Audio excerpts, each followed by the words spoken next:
तो दोस्तों, पश्चिमी मीडिया में इस समय हलचल मची हुई है।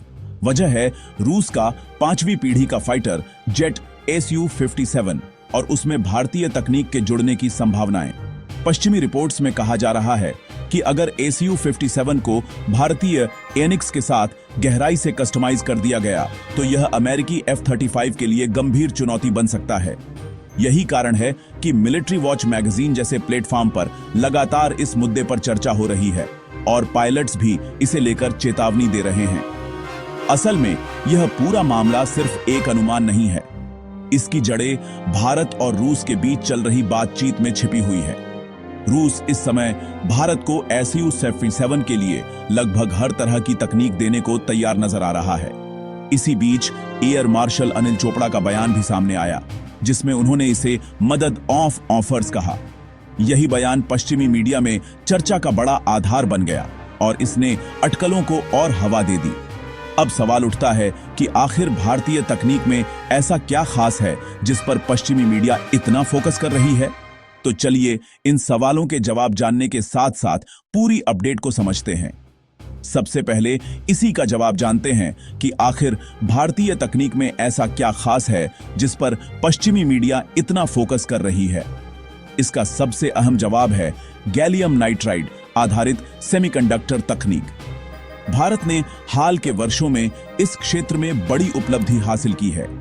गैलियम नाइट्राइड आधारित इंटीग्रेटेड सर्किट और रडार सिस्टम अब भारत में विकसित किए जा रहे हैं और इन्हें जल्द ही तैनात भी किया जा सकता है। पश्चिमी विश्लेषकों का कहना है कि अगर Su-57 में गैलियम नाइट्राइड आधारित रडार और इलेक्ट्रॉनिक वॉरफेयर सिस्टम लगाए जाते हैं तो उसकी क्षमता टेबल के टॉप पर पहुंच सकती है। दिलचस्प बात यह है कि इस समय F-35 में भी गैलियम नाइट्राइड आधारित रडार नहीं है। वहां अभी पुरानी गैलियम आर्सेनाइड तकनीक का इस्तेमाल होता है, ठीक वैसे ही जैसे राफेल जैसे अन्य आधुनिक फाइटर जेट्स में किया जा रहा है। यानी कुल मिलाकर तस्वीर यह बनती है कि भारत जिस गैलियम नाइट्राइड तकनीक पर महारत हासिल कर रहा है वह आने वाले समय में एयर वॉरफेयर की दिशा बदल सकती है। यही वजह है कि पश्चिमी मीडिया में बेचैनी दिखाई दे रही है और Au-57 को भारतीय तकनीक के साथ जोड़कर F-35 के मुकाबले की बातें की जा रही हैं। फिलहाल अब यह समझना बेहद जरूरी है कि यह पूरी कहानी आखिर शुरू कैसे हुई और पश्चिमी मीडिया ने इसे इतना बड़ा मुद्दा क्यों बना दिया। दरअसल कुछ समय पहले भारतीय वायुसेना के ग्रुप कैप्टन एमजे ऑक्स्टिन विनोद ने रूस टुडे को एक इंटरव्यू दिया। इस इंटरव्यू में उन्होंने साफ शब्दों में कहा कि अगर Su-57 में भारतीय एनिक्स और मिशन सॉफ्टवेयर लगाए जाएं तो यह फाइटर जेट एयर वॉरफेयर की परिभाषा बदल सकता है और F-35 को भी कड़ी टक्कर दे सकता है। उनके इस बयान को पश्चिमी मीडिया ने तुरंत उठाया और इसे अपने विश्लेषण में शामिल कर लिया।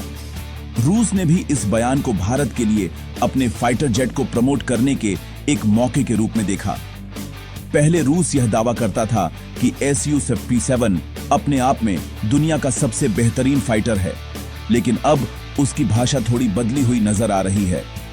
अब रूस कह रहा है कि अगर भारतीय तकनीक जोड़ दी जाए तो यह विमान और भी ज्यादा खतरनाक बन सकता है। यहां पर पश्चिमी विश्लेषकों ने एक अहम बात की ओर ध्यान दिलाया। उनका कहना है कि Au-57 की सबसे बड़ी कमजोरी उसका एनिक्स और सेंसर फ्यूजन सिस्टम माना जाता है।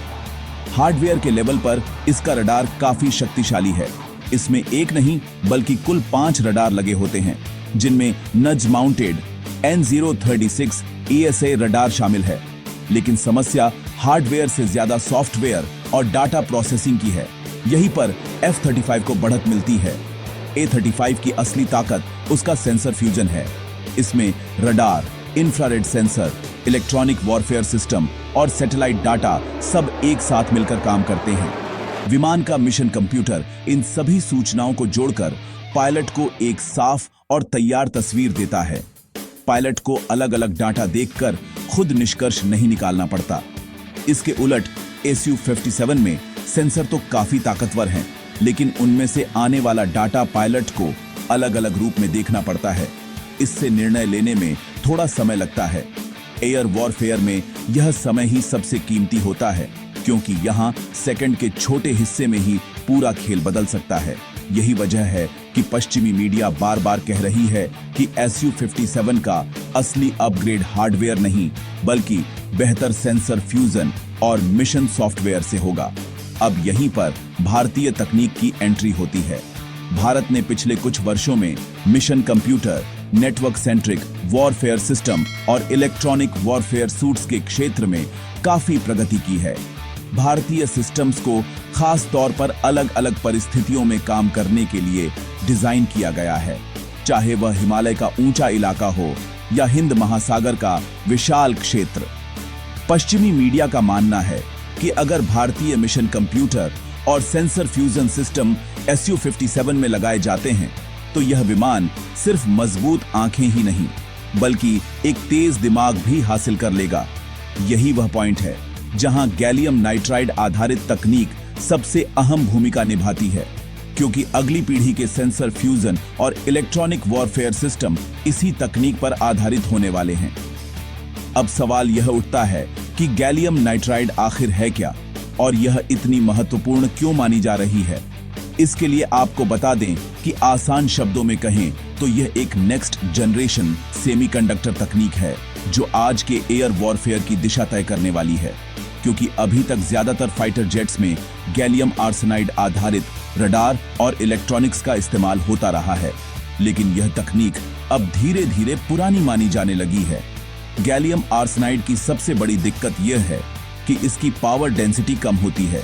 यह ज्यादा गर्मी पैदा करता है और ज्यादा पावर खपत करता है। इसका मतलब यह हुआ कि रडार की रेंज सीमित रहती है और इलेक्ट्रॉनिक वॉरफेयर की क्षमता भी एक लेवल के बाद रुक जाती है। इसके उलट गैलियम नाइट्राइड आधारित चिप्स ज्यादा पावर हैंडल कर सकती हैं, ज्यादा एफिशिएंट होती हैं और बेहद कठिन परिस्थितियों में भी स्थिर तरीके से काम करती हैं। यही वजह है कि गैलियम नाइट्राइड आधारित रडार ज्यादा दूर तक देख पाते हैं, ज्यादा साफ तस्वीर देते हैं और एक साथ ज्यादा टारगेट्स को ट्रैक कर सकते हैं। इससे सिर्फ देखने की क्षमता नहीं बढ़ती बल्कि डाटा प्रोसेसिंग भी तेज हो जाती है। जब डाटा जल्दी और साफ तरीके से प्रोसेस होता है तो सेंसर फ्यूजन बेहतर होता है और पायलट को रियल टाइम में ज्यादा भरोसेमंद जानकारी मिलती है। भारत ने इसी तकनीक में एक बड़ा कदम आगे बढ़ाया है। कुछ साल पहले भारत ने फ्रांस से इस तकनीक को हासिल करने की कोशिश की थी, लेकिन इसे रणनीतिक और संवेदनशील बताते हुए देने से मना कर दिया गया। इसके बाद भारत ने खुद इस दिशा में काम शुरू किया। DRDO के वैज्ञानिकों ने गैलियम नाइट्राइड आधारित मोनोलिथिक माइक्रोवेव इंटीग्रेटेड सर्किट विकसित किए और कुछ ही वर्षों में इस तकनीक पर भारत ने पकड़ बना ली। आज स्थिति यह है कि भारत उन गिने चुने देशों में शामिल हो चुका है जो गैलियम नाइट्राइड आधारित डिफेंस इलेक्ट्रॉनिक्स खुद विकसित कर सकते हैं। इसी तकनीक पर आधारित नए AES रडार तैयार किए गए हैं, जिनमें हजारों ट्रांसमिट रिसीव मॉड्यूल्स लगे होते हैं। जितने ज्यादा ऐसे मॉड्यूल होते हैं, रडार उतना ही ज्यादा शक्तिशाली और प्रभावी बनता है। और यही वह पॉइंट है जहां SU-57 और F-35 की तुलना में पूरा खेल बदल सकता है। पश्चिमी मीडिया इसी बात को लेकर चिंतित दिखाई दे रही है। उनका मानना है कि गैलियम नाइट्राइड तकनीक वह गैप भर सकती है जो आज F-35 और SU-57 के बीच मौजूद माना जाता है। अगर यह गैप भरता है तो एयर वॉरफेयर में संतुलन बदल सकता है और यही वजह है कि इस पूरे विषय पर इतनी चर्चा और बहस हो रही है। वैसे आपकी क्या राय है, नीचे कमेंट में जरूर बताइएगा और ऐसे ही डेली न्यूज के लिए चैनल को सब्सक्राइब करना न भूलें। धन्यवाद।